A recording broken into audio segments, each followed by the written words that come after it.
எல்லாருக்கும் வணக்கம் ஃப்ரெண்ட்ஸ். நம்ம வந்து இப்போ யூஜிடிஆர்பியில் ஃபஸ்ட்டு வந்து நம்ம அல்ஜீப்ராவோட மேட்ரிசஸ் பார்த்துட்டு அப்படியே பார்த்துட்டு போயிடலாம், ஒவ்வொன்றா பார்த்துட்டு போயிடலாம்.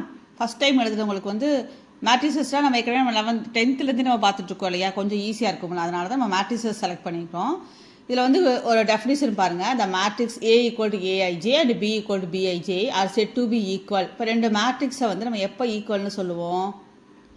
இந்த ஏ மேட்ரிக்ஸ்க்கும் பி மேட்ரிக்ஸ்க்கும் சேம் நம்பர் ஆஃப் ரோவும் காலம் இருந்தால் தான் நம்ம என்ன சொல்லுவோம்? ஈக்குவல்னு சொல்லுவோம். அப்போ இதுக்கும் 3 rows 3 columns சப்போஸ் இருக்குன்னா இந்த மேட்ரிக்ஸ்க்கும் 3 rows 3 columns இருக்கணும். அப்போ தான் நம்ம என்ன பண்ணுவோம்? அந்த மேட்ரிக்ஸ் வந்து ஈக்குவல்னு சொல்லுவோம். அதுதான் டெஃபினிஷனாக கொடுத்துருக்காங்க. அடுத்தது பாருங்கள். இப்போ ஏ ஈக்குவல் டு ஏஐஜி பிஆர் ஒரு M/N மேட்ரிக்ஸ்னு எடுத்துக்கலாம். அடுத்து பிஐஜேவை வந்து ஒரு N/M மேட்ரிக்ஸ்னு எடுத்தோம்னா அப்போ என்ன அர்த்தம்? ஏஐஜே இங்கே என்ன போட்டிருக்கான்? பிஐஜே. அப்போ என்ன அர்த்தம்? எப்போ பிஐஜே ஏஐஜே வந்து ஈக்குவல்னால் என்ன சொல்லுவோம்? இதோட is called the transpose of the matrix ஏன்னு அர்த்தம். அதாவது ஏயோட டிரான்ஸ்போஸ் பிஆர் மாறிடுச்சு. அப்போ it is denoted by A transpose. இப்போ எக்ஸாம்பிள் பார்த்திங்கன்னா புரியும். இப்போ இது ஏ, சரிங்களா? இது வந்து எம் ரோ என் காலம்னு வச்சுக்குவோம்.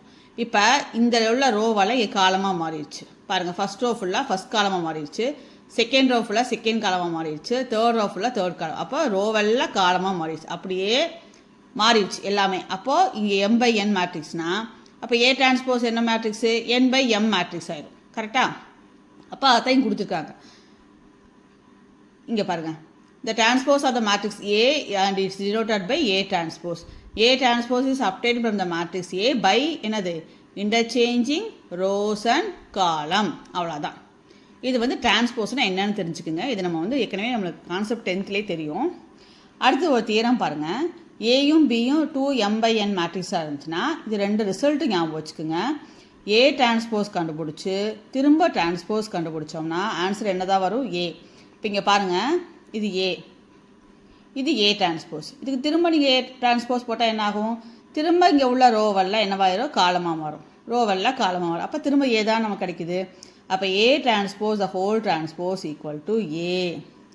அடுத்தது ப்ராப்பர்ட்டி அடுத்த தியரமோட இது பாருங்கள். A plus B the whole transpose கண்டுபிடிச்சி வர ஆன்சரும் ஏக்கு தனியாக டிரான்ஸ்போஸ் போட்டு பிக்கு தனியாக டிரான்ஸ்போஸ் போட்டு வர ஆன்சரும் சேமாக தான் இருக்குதுன்னு சொல்கிறாங்க. கரெக்டுங்களா? அடுத்த தியரம் பார்க்கலாம். அடுத்த தியரம் பாருங்கள்.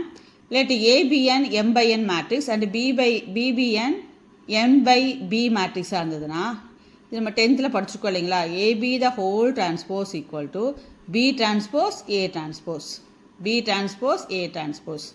அதாவது அடுத்தது வந்து என்ன டெஃபினிஷன் பற்றி சொல்கிறாங்கன்னா காஞ்சுகேட் பற்றி சொல்கிறாங்க. காஞ்சுகேட்னா என்ன அர்த்தம்? இந்த காம்ப்ளெக்ஸ் நம்பர் வருது இல்லையா, இமேஜினரி பார்ட்டோட சைனை சேஞ்ச் பண்ணுறத காஞ்சுகேட்னு சொல்லுவோம். இப்போது ஏயோட காஞ்சுகேட் எப்படின்னு போடணும்னா ஏ பார் டினோட் பண்ணுவோம். அவ்வளோதான் இங்கே கொடுத்துருக்காங்க. சப்போஸ் வந்து இது ஏ ஈக்குவல் டு ஏ ப்ளஸ் ஐபின்னா இதோட காஞ்சுகேட் என்ன வரும்? ஏ மைனஸ் ஐபி. அவ்வளோதாங்க. அடுத்து பாருங்கள். இதுவே தான் இங்கே எக்ஸாம்பிளில் சொல்லியிருக்காங்க. ஏ ஈக்குவல் டு மேட்ரிக்ஸ் கொடுத்துருக்காங்க பாருங்கள். அப்போ ஏ காஞ்சுகேட் அப்போ என்ன வரும்? இமேஜினரியோட சைனை தான் மாற்றணும். ஏ காஞ்சுகேட்னா we have to change only the imaginary sign. அப்போ 2 + ஐனா என்னாகும்? 2 - ஐ. மைனஸ் ஐ என்னாகும்? ப்ளஸ் ஐ. 1 + ஐ என்னாகும்? 1 - ஐ. 4 + 3ஐ என்னாகும்? 4 - 3ஐ. கரெக்டுங்களா? அப்போது இந்த இமேஜினரி பார்ட்டோட சைனை மாத்திரம்னா நம்மளுக்கு என்ன கிடச்சிரும்? ஏ காஞ்சுகேட். அடுத்தது தியரமோட ரூல்ஸ் பார்த்துக்குங்க. இப்போ ஏக்கு காஞ்சுகேட் கண்டுபிடிச்சி திரும்பவும் காஞ்சுகேட் போட்டிங்கன்னா என்ன வர சொல்லுங்கள்? இப்போ ஏக்கு காஞ்சுகேட் கண்டுபிடிச்சிட்டோம். இப்போ இது திரும்ப காஞ்சுகேட் போட்டால் என்னாகும்? இது ப்ளஸ் ஆயிரும், இங்கே மைனஸ் ஆகும், இங்கே ப்ளஸ் ஐ வரும், இங்கே ப்ளஸ் 3ஐ வரும் இல்லையா? அப்போ திரும்ப என்ன கிடச்சிடும்? நமக்கு ஏவே கிடச்சிரும். அதான் இங்கே ரிசல்ட்டாக கொடுத்துருக்காங்க. A conjugate the whole conjugate equal to ஏ.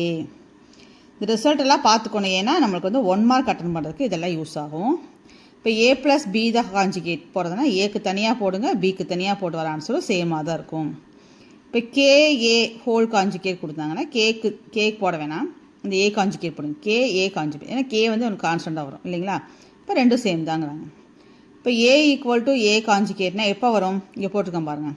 இப்போ ஏக்கு 1 2 3 4ன்னு எடுத்துக்குவோம். இப்போ ஏ காஞ்சுகேட் போட்டிங்கன்னா உங்களுக்கு என்ன தான் வரும்? 1 2 3 4 தான் வரும். ஏன்னா இங்கே எல்லாமே ரியல் நம்பர்ஸ் இருக்குது. அப்போது ஏ ரியல் நம்பராக இருந்ததுன்னா ஏ காஞ்சுகேட்டும் ஏவும் என்ன ஆயிரும்? ஈக்குவல் ஆயிரும். A equal to A conjugate. Real நம்பராக இருந்ததுன்னா ஈக்குவல் ஆயிரும். அதே இது இமேஜினரி பார்ட் வந்ததுன்னா சைன் மாறிடும் இமேஜினரி பார்ட்டுக்கு. அவ்வளோதாங்க. அடுத்தது பாருங்கள், AB whole conjugate equal to தனித்தனி, அதாவது மொத்தமாக போட்டு இன்டூ பண்ணி காஞ்சுகேட் எடுக்கிறதும், ஏக்கு தனியாக காஞ்சுகேட் எடுத்து பிக்கு தனியாக காஞ்சுகேட் எடுத்து இன்டூ பண்ணுறதும் சேமாக தான் வரும் அப்படிங்கிறாங்க. அடுத்து ஏ காஞ்சுகேட்டுக்கு டிரான்ஸ்போஸ் போடுறதும், ஏ டிரான்ஸ்போஸ் கண்டுபிடிச்சிட்டு காஞ்சுகேட்டாக மாற்றினாலும் சேமாக தான் வரும். இதெல்லாம் வந்து தியரமை ப்ரூஃப் பண்ணி வேணால் சின்ன சின்ன நம்பர் போட்டு நீங்கள் இந்த மாதிரி ப்ரூஃப் பண்ணி பார்த்துக்குங்க. இது வந்து இப்போ நம்ம என்ன பார்த்துருக்கோன்னா ஜஸ்ட்டு 3 தியரமோட ஸ்டேட்மெண்ட் பார்த்துருக்கோம். அடுத்தது டைப்ஸ் ஆஃப் மேட்ரிக்ஸ் பார்க்கணும். அதை நம்ம வந்து அடுத்த கிளாஸில் பார்க்கலாம். தேங்க்ஸ் ஃபார் வாட்சிங். இது வந்து ஃபஸ்ட்டு கிளாஸ் அப்படிங்கிறதுனால வந்து நம்ம வந்து கம்மியாக எடுத்திருக்கோம். இனி வர கிளாஸஸ்லாம் வந்து நம்ம நிறையா டைம் எடுத்து நிறைய ஒரு 2-3 சப்டிவிஷன் முடிக்கிற மாதிரி போகலாம். ஏன்னா போர்ஷன்ஸ் முடிக்கணும் இல்லையா. ஆனால் அடுத்தடுத்த கிளாஸ்லாம் வந்து நம்ம வீடியோஸ் வந்து பார்த்திங்கன்னா மோர் தேன் 20 மினிட்ஸ் போடலாம். படிக்க ஆரம்பிங்க.